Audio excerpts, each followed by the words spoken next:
Hi, I'm Kirby Larson, a longtime presenter at the Humboldt County Children's Author Festival. Like many of you, the pandemic was tough on me.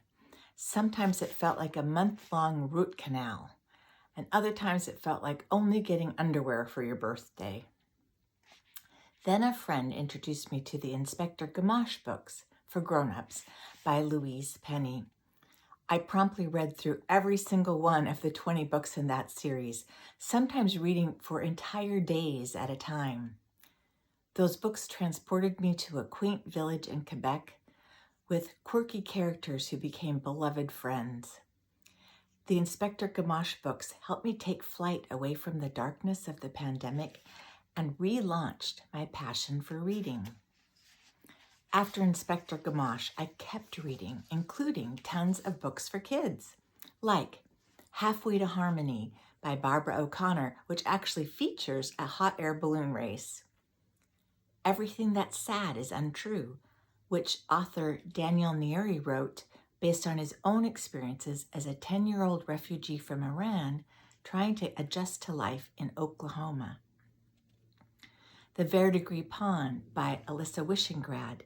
It is a spine-tingling adventure with a really powerful message about not believing everything you hear. Daring Darlene, Queen of the Screen by Ann Nesbitt is a flat-out good time of a story set in the early days of silent films. The dystopian novel, D39 by Irene Latham, is packed with clever, invented language and robot dogs. And finally, The Care and Keeping of Freddie by Susan Hill Long. That's the story of Georgia Weathers, a bearded dragon, and an absent mom. All of these books helped me feel hope and happiness during a very dark time. It was actually very hard for me to write at the beginning of the pandemic, but a couple of months in, probably because I was so inspired by the great books I just mentioned, I began to write and write and write. I'm still writing. I guess all that reading got my creative juices really flowing. Maybe you'd want to give it a try. You could read a graphic novel like When Stars Are Scattered by Victoria Jameson, and then you could make a comic book with a friend.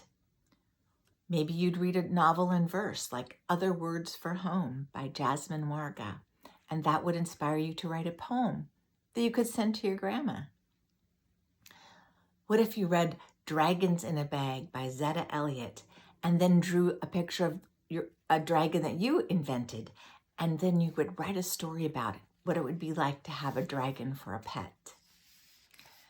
Of course, there are lots of different things you can do to become a better writer or an illustrator.